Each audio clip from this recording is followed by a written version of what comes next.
We're now going to the telephones, and from Charleston, South Carolina, is Bill. Bill, you're on Radio Free DC, sir. Okay, what I wanted to talk to you about here today, this is something that I haven't really heard brought up very much. In fact, I haven't heard it brought up at all. Okay. You were talking earlier about the statist mentality and the like. Mm-hmm. A rule I've discovered in human relations is if you ever have a conflict between two people, or two parties, I should say, actually, who hold the same basic premise, the more consistent practitioner of that basic premise will come out on top. This is regardless of whether the basic premise is good or evil. That sounds logical. Mm-hmm. Well, what we're having here is, you were saying people are not challenging the basic premise behind the healthcare thing, the idea that the government should be taking care of you and the like. Yes. If you look at what's going on between the conservative and the liberal parties, on back and forth, you'll find that they're both accepting the same basic premise. Yes, that's what I'm objecting to. Well, not just in healthcare, but in general, in like their rules of man's existence and the like. What you have them, if they both accept the idea of holding self-sacrifice, altruism as the standard, the liberal approach, socialist approach, is a much more consistent approach to the idea that, the only way, the self is bad, therefore the only way that one can live is through your fellow man. They're definitely a lot more consistent about it. Well, and more vicious about it. But I would say that premise is incorrect. I mean, it's incorrect. The whole idea behind it. What you end up with, this is a word that, I'm sure this probably makes you grate your teeth too, is someone using the word selfish as a derogatory comment. Yeah. Because the actual definition of selfish is concern for the self. That's correct. And in the old American saying is, if you don't take care of number one, nobody else really is going to. And probably the best exposition of what we're talking about here would be the works of the late novelist Ayn Rand. Right. And there you are. Have you ever read Capitalism, the Unknown Ideal? No. You should read Capitalism, the Unknown Ideal. Who is the author? Ayn Rand. That's what I missed. Yeah, I see. Yeah, I read the novels. That's the one. Yeah. Well, the novels are great. Now, she put out something called the Ayn Rand Letter, also the Objectivist newsletter. Yeah, and I haven't read that either. These were put out back in the 60s, and there are collections of her of the excerpts and just letters in general that have been put out, and one of them is Capitalism, the Unknown Ideal, where she defends capitalism as the only moral way for people to live, does not attempt to defend it on social grounds, does not attempt to defend it, he's saying that, capitalism is the best for people. That is not the ground that you base it on. Once you accept the moral premise that you have to use society as the basis for, whether a system is good or bad, you've played right into the socialist and the statist hands. I would think probably the best way to define capitalism for most people is to just point out that capitalism is that which occurs naturally when you just let people alone to do what they want to do. Well, it's a moral way for people to live because you're involved. It is all choice. It is not done by coercion. If you have a true capitalist system, which we've actually never really had in this country, we've always had elements of statism involved with it. Anytime you have statism involved with it, anytime you have somebody able to obtain coercive legislation, you not only have the state dictating how you're going to do business. You can have big businessmen with money and influence can purchase coercive legislation to keep the little guy out. And the main reason for that is because there's nothing more vulnerable to a small productive individual than a large overblown corporate sort of thing, a slow-moving corporation. Yeah, a small, entrepreneurial, fast-thinking guy, he can take him out in a heartbeat. Yeah, well, that's of course what happened to IBM. Mm-hmm. They ended up with so many committees and what have you. Well, Mike, I have an entire lecture that I give out on the lecture circuit on this very subject. It takes a considerable period of time, and that is to make what I say coherent, because one thing logically proceeds from another. But in response to your loyalty, I will tell you that Fear, Edmund Burke said, the great British parliamentarian, is the one passion, by which he meant emotion, which most destroys the ability of the mind both to reason and to act. It is paralyzing, and we're not speaking here just of fear of death. Fear of failure, for example, is one of the great inhibitors of success. And the American philosopher Emerson said, "Do that which you fear to do, and the fear will die."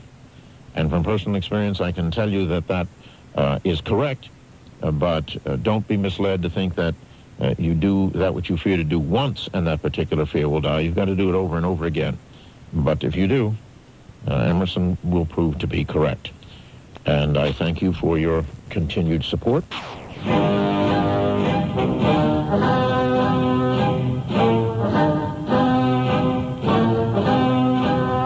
You've got it. The G. Gordon Liddy Show.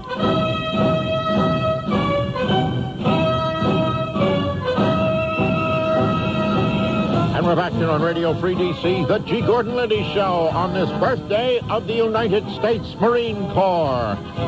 And in this segment, we are now taking your questions on any subject. 1-800-GG-LIDDY by telephone, or 1-800-937-GFAX by the fax machine. All right, coming up first, let's see, from Virginia Beach, Virginia, it is Chilton. Chilton, you're on Radio Free DC, sir. Well, howdy, Mr. Liddy. How are you, sir? Pretty good. I'd like to add on to, first of all, I'd like to applaud Senator Hatch for his crusade in doing this. And one thing I'd like to add on to what the FDA's intentions are is, one, if they get their way, they are going to take our freedom of choice away, which is in the Constitution. Mm-hmm. And also, too, if they have the way, they would want to regulate amino acids and herbs and classify them as drugs. Yeah. And also, secondly, is that all vitamins over their natural state, let's say if an orange has 10 milligrams, if you want to get anything over that, you have to go get it by a prescription. Yeah, it just gets worse and worse and worse. And the bottom line here really is the mindset of the Clintons and their administration, and that is that the American people are a bunch of stupid oafs who cannot be trusted to make good prudential judgments as to what to do. And for that reason, everything will be regulated, mm-hmm. and the Clintons will determine.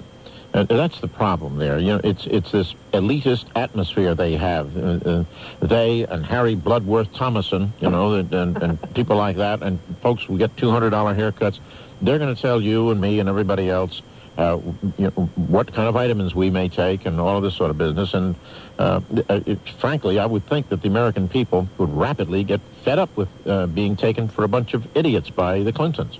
Well, I kind of feel if they're going to go this far and regulate our supplements and as well as herbs, which people grow in their own garden, mm-hmm. the next thing will probably be vegetables that we grow and everything else. I mean, they do regulate, I guess, consumption of meat by mm-hmm. USDA choice and so on. Yeah. Another thing regarding the tryptophan thing, it wasn't the tryptophan that injured that person or killed that person. It was an additive to the tryptophan. Mm-hmm. There is no known cases of tryptophan hurting or causing injury to anybody. Yeah, it was that one bad batch. And it was an additive to the tryptophan. Right.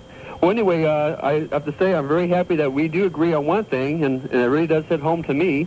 It was a very pleasure talking with you. Well, thank you, children. I appreciate that very much. Okay, and have a very good day. Thank you, sir. All right, we're now going to go to Memphis, Tennessee, and speak with Angie. Angie, you're on Radio Free DC. Well, hi. How are you doing, Mr. Liddy? I'm doing very well. I'm virile, potent, and vigorous this afternoon. Hope that you are nubile. I am nubile. How are you doing? Just fine. Oh, yes, you that. Listen, I work for Dr. Coley. He's a root canal specialist. Uh-huh. And we've listened to you since the very day you came on the air. All right. And you get that old codger so embarrassed when you go talk about those women. And I love it. I just love it. He just gets so... He looks at me, turns all red in the face, and we've got this old biddy in the chair doing a root canal on her. He's like, change the channel. Oh, boy, I'd love to do a root canal on you there, Andy. Oh, yeah, but he loves it. He loves you. And every time you say the word, when you bleep out that word, we giggle every time. And you just imagine, we listen to you on this little bitty AM, FM radio. Oh, my. It's crazy. But we listen to you and we really like you, and I just want to tell you that. But I'm going to get to the point because Cameron told me I had to. Don't pay any attention to Cameron, Angie. You're talking to the man. What is it? Who do you think's running this show, Cameron? Hey, you're the man. There you go. I'm enjoying having this conversation with you. You just go right on all you want. I want to hear about all those embarrassing things you do down there in that dental office. Oh, I've done lots of them. I've smacked him in the head with the X-ray head.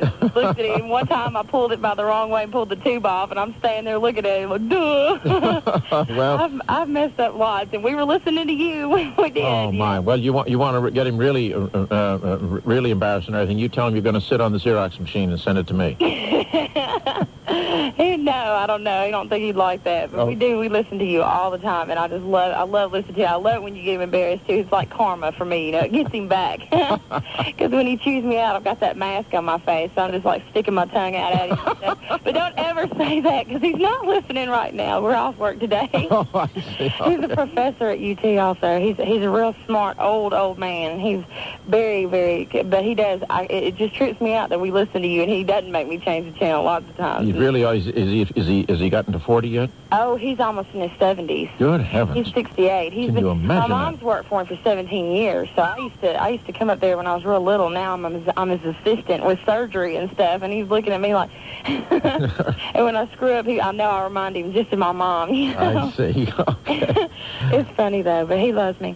Yeah. But anyway, I just wanted to talk to you about legalizing marijuana. Okay. And I told my mom that I was going to be on the radio, and she said she's not listening because she didn't want to hear anything about this. But she said, you better not tell him who I am. Don't talk about marijuana on the radio. God. Anyway, I've heard that, from what I understand, marijuana is about the third biggest cash crop in America, right? Am I right in saying I think second or third. You're very close. All right. That's a lot of marijuana. Yes, it is. Okay, it's going underground. These drug dealers are selling it. Why can't they legalize it? Couldn't that be like a third of the deficit? At least if they would just legalize it and sell it and market it, they could get the money. The taxpayers would be eased up, and that'd be one more thing they could tax and sell. It seems like it would benefit them to do it, but instead, it's like, what if they said tobacco was illegal? Well, there'd be people running around crazy, nicking all over the place, beating up people for this stuff. That's why there's so much crime. Yeah. It would solve the overcrowding of the jails because it would be legal, and there wouldn't be a problem with it. Well, there would be this problem, Angie, and that is that it is damaging to people's health. So it's tobacco and alcohol. I agree with you. Your point, Well, I agree with you, but the problem is, two wrongs don't make a right. Now, with tobacco and alcohol, they go all the way back. The free use of them go all the way back to the beginning of this republic. Right. Whereas that is not something one can say for marijuana. It is a relatively recent affliction upon the body politic. But you're absolutely right. We are discouraging to the extent we can. Tobacco and certainly alcohol abuse. And my own view is that probably the most serious drug of abuse in this nation is alcohol. I agree with you. But we tried, and it is so deeply ingrained, if you will, into the body politic. When we tried that, it did not work. Now, with marijuana, if there were some good to be had from it. It is. May I interrupt? Marijuana is an herb. It's naturally grown. These Bible thumpers are running around saying it's such a sin to smoke this, but God made it. It's the only drug out of all these drugs that you can walk right up to a tree, grow it up, smoke it right there. It's not anything man-made. Even an aspirin is made from a compound. Anything. So is the Amanita Well, no, God made the Amanita mushroom, didn't he? Right. Yeah, well, but if you eat it, you will die. It is absolutely lethal. Right. So there are things that God has made that we dare not take. Although a rabbit can eat the Amanita mushroom, and that's okay. But now here's the thing: just a little bit of homework would show that marijuana has been rejected as medicine by the American Medical Association, by the National Multiple Sclerosis Society, by the American Glaucoma Society. A lot of people make claims for glaucoma. By the American Academy of Ophthalmology, and by the American Cancer Society. Not one American health association accepts marijuana as medicine. And if it did, then I would say that under prescription and being pure and what have you, it could be prescribed by a physician for that purpose. Just as, for example, I would allow, it isn't allowed, but I would allow heroin hydrochloride that was pharmacologically pure to be prescribed for someone dying, say, of cancer in intractable pain. Right. Morphine, they take so much and they build up a tolerance for it, immunity to and then it. it won't Right. do it. Well, but there's nothing even like that that can be claimed for marijuana. So I really don't see why we ought to turn loose something which can damage people Right, that's true. just to make money. Well, I don't know though, because I don't understand. I mean, we use cocaine. Dr. Cole and I use a form of cocaine every day: isocaine, lidocaine, methamphetamine, carbocaine. Yeah, lidocaine hydrochloride is a topical anesthetic. Right. Yeah. So I mean, that is being done under prescription, but you would not advocate, would you, that cocaine, Right, which but is ravaging our communities, not be controlled by the laws having to do with prescriptions? Right. Well, my point is, if a person can choose to smoke, if a person can choose to drink, and this is my body, if a person can choose to do that, I don't understand how they can say alcohol, tobacco, sugar, fat. I mean, what are they going to do next? Take away sugar, take away fattening foods because it's damaging to our body? I mean, this is America. For God's sakes, they're taking everything from us. Well, you're quite correct that they do overreach sometimes in that they are trying to regulate the vitamins, so that we can't take those. But vitamins don't hurt people. Marijuana hurts people. That's the difference. If marijuana was benign, Angie, I wouldn't have any problem with it. Right. But it isn't. It is not benign. It is damaging. Well, but the only thing is, it's so is tobacco and everything else. I just don't. I mean, they can tax tobacco. They can tax that. It's damaging to your body, and well, they do tax it. Well, and that's what I'm saying. They can do that. They can't. That's legal. These things hurt your body, and they don't mind taxing that too bad. But I mean, didn't they try to legalize it one time and couldn't figure out how they could do it? I mean, they didn't try to. They didn't try to legalize marijuana. They didn't? No, they didn't try to legalize marijuana. The thing you want to remember is that two wrongs don't make a right. You see. I want to. Fortunately, we're going to have to go to one of these crass commercial messages, but I want to tell you how much I have enjoyed our conversation. I hope that you will continue to listen. Well, we listen to you every day. We sit there and do root canals, and if you could, we work Monday, Tuesday, and Friday, and if you could do me one favor. What's that? On Friday, don't tell him anything I said about his bald head or anything like that, and how I make faces behind my man is bald as well as being over 60. Tall, That's and he's terrible. Bald, and he's old, and he's got liver spots on his head, and we're under that light every day, and he's got little bitty hair on his sides. Oh, my. He's funny. But anyway, if you'd say hi to him, he would just go all over him to know that somebody said hi to him over the radio. What is his name? Dr. William O. Coley. Dr. William O. Coley. C-O-L-E-Y. All right, I'll do that. And you send me a photograph of you in your underwear. Oh, yeah, that's what he said. Okay. Thank you. You're welcome. All right, these commercial messages. Wasn't that a wonderful talk we had with Angie? This is the G. Gordon Liddy Show. I am G. Gordon Liddy. I'm too sexy for my love. Too sexy for my love. Love's going to leave. I am G. Gordon Liddy. You stimulated me, and I'm going to stimulate you in return. Okay. I am G. Gordon Liddy. Hello, Mr. Liddy. How are you? I am splendid, Elaine. As a matter of fact, I'm virile, potent, and vigorous this morning. I am G. Gordon Liddy, and I trust that you are nubile. Yes, I am. I'm too sexy for my shirt.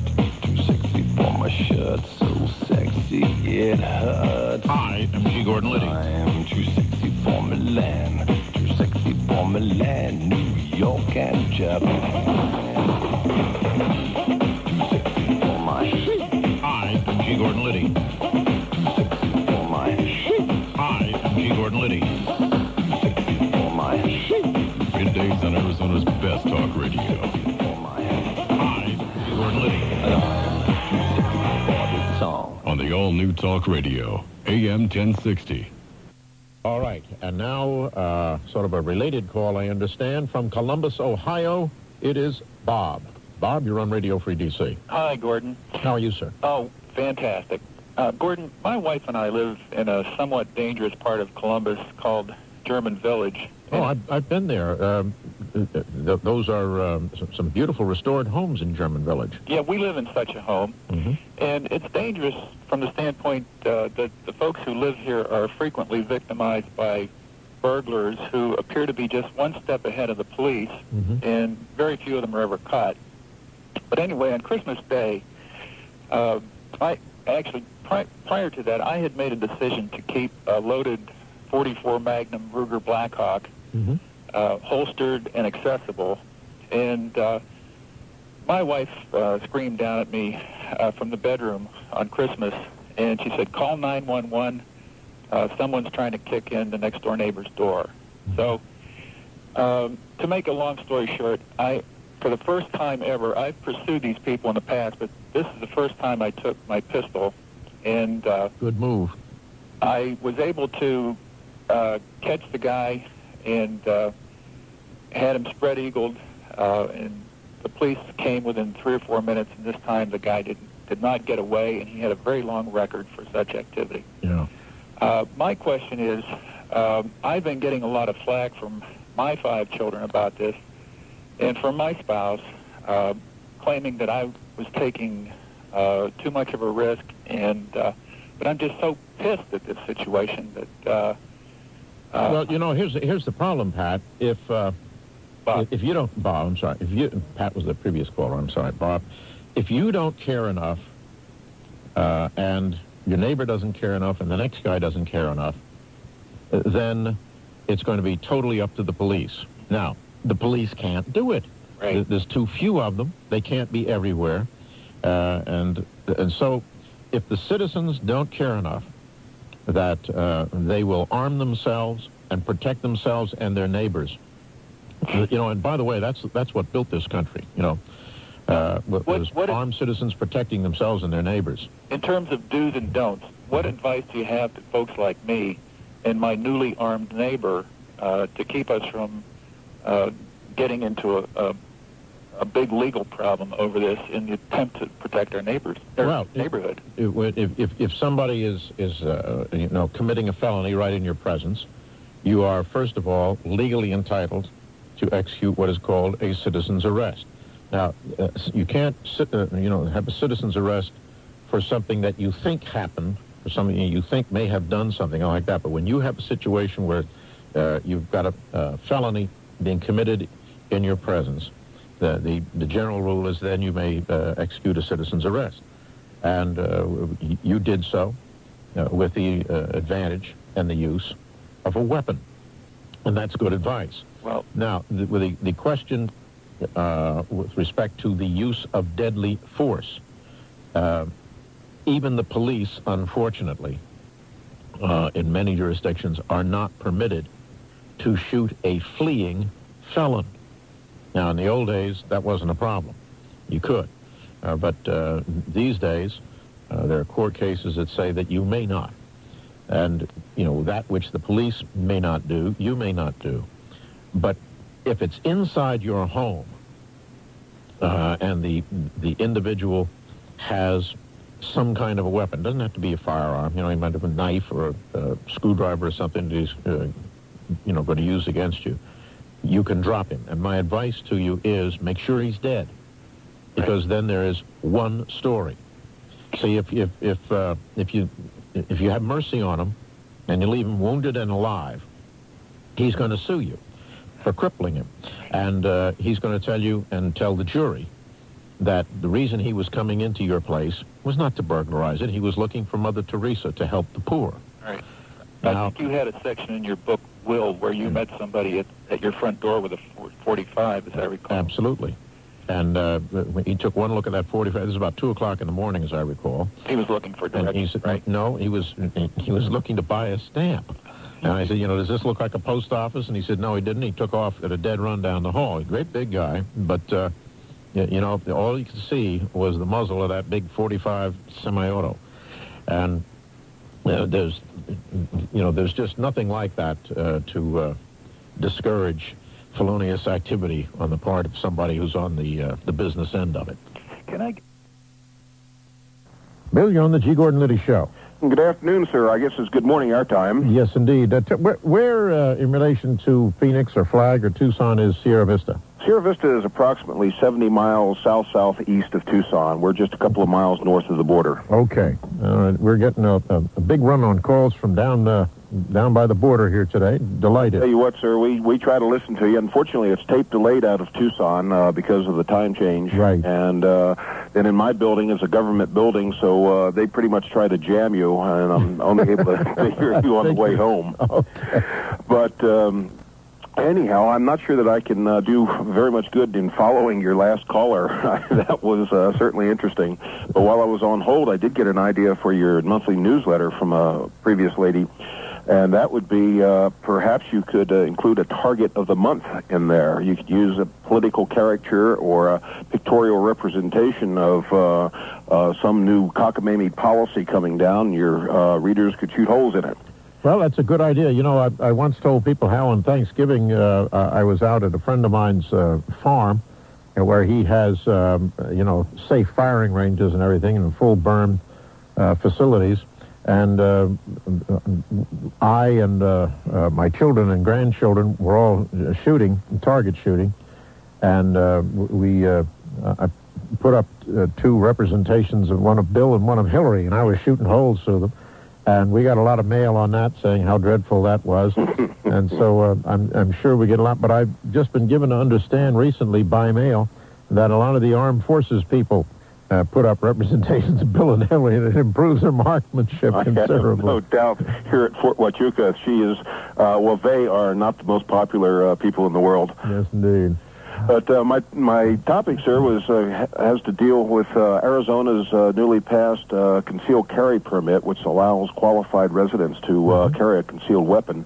And I have chosen to reduce my chances of becoming a victim by carrying one. Well, you're smart, and Arizona was smart, and it's one of the reasons I've got a home in Arizona, because it's I like the way they think out there as well as the weather and everything else. Yes, indeed. Well, certainly got a lot of liquid sunshine today. Yeah.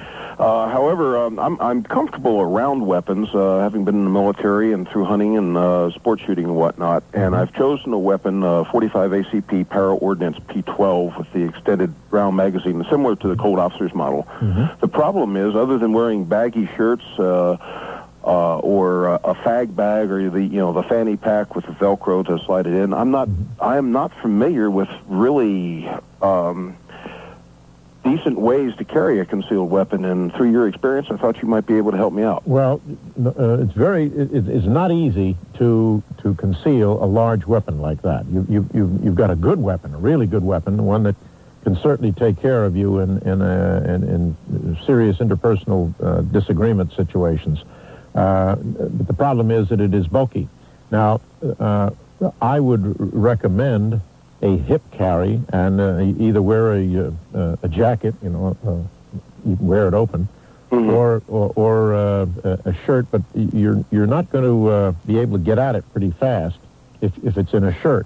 The best concern. Yeah, the best way it would be what I would call the FBI carry. Now, there are speed holsters made for that. It holds. It's relatively small, but it encases the slide in the barrel right up on the bottom to the trigger guard and up to the rear sight on the back, and it sits at a forward slanted angle so that the gun is canted. The muzzle would be down and to the rear, and the grip would be up and there and to the right.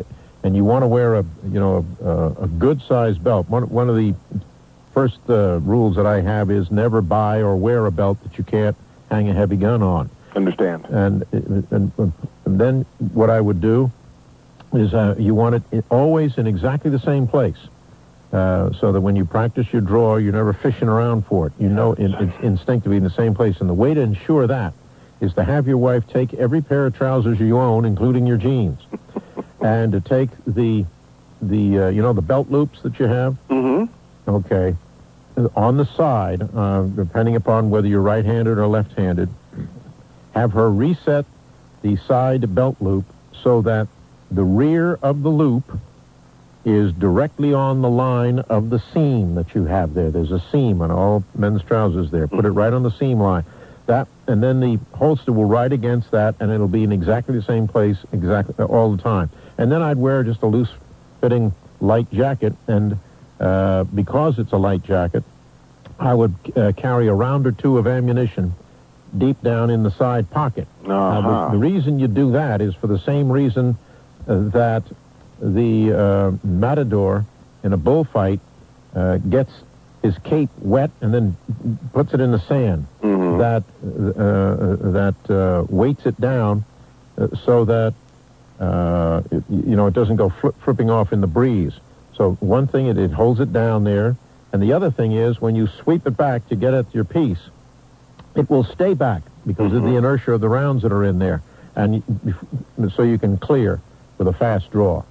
Now that's what I would do. Now you'll see lots of other things. You'll see cross draws. I don't believe in a cross draw because a man can block your draw when you're going across your body. He can simply put his hand out there and block your draw. The other things you don't want to do is you'll see all these things where you in effect stick a gun in your pants. You'll see somebody, putting it in his belly. That's a good way to shoot your balls off and start talking like this, right afterwards. Then there's the one where you carry it in the small of your back. When you're pulling that thing out, look at the arc the piece is describing. It's pointing at a huge arc, and there could be innocent people there and everything. You never want to cover anybody, even accidentally, that you don't want covered. Right. So I don't believe in those. And the other thing is, you certainly don't want to blow your spine out. And then you'll find ankle carries and everything. Boy, just, when you need a firearm, you need it now. Exactly. Not after you wait a minute now while I pull up my pants leg, pull down my sock, and get this thing out of here. By that time, you got more bullets through you than, you need. So I would say a hip carry, a canted holster, and just wear a light jacket over it. Sounds like that makes sense to me. It's simple and effective. That's right, and it's in the same place.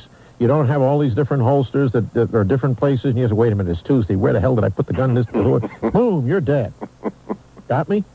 Yes, sir. All right. And would it be possible to get back to Cameron for a picture? Yes, indeed. Thank you, sir. May, sir. My pleasure, sir. And anytime. All right, we will go now to crass commercial messages. When we come back, more of your faxes and letters here on Radio Free DC, the G. Gordon Liddy Show.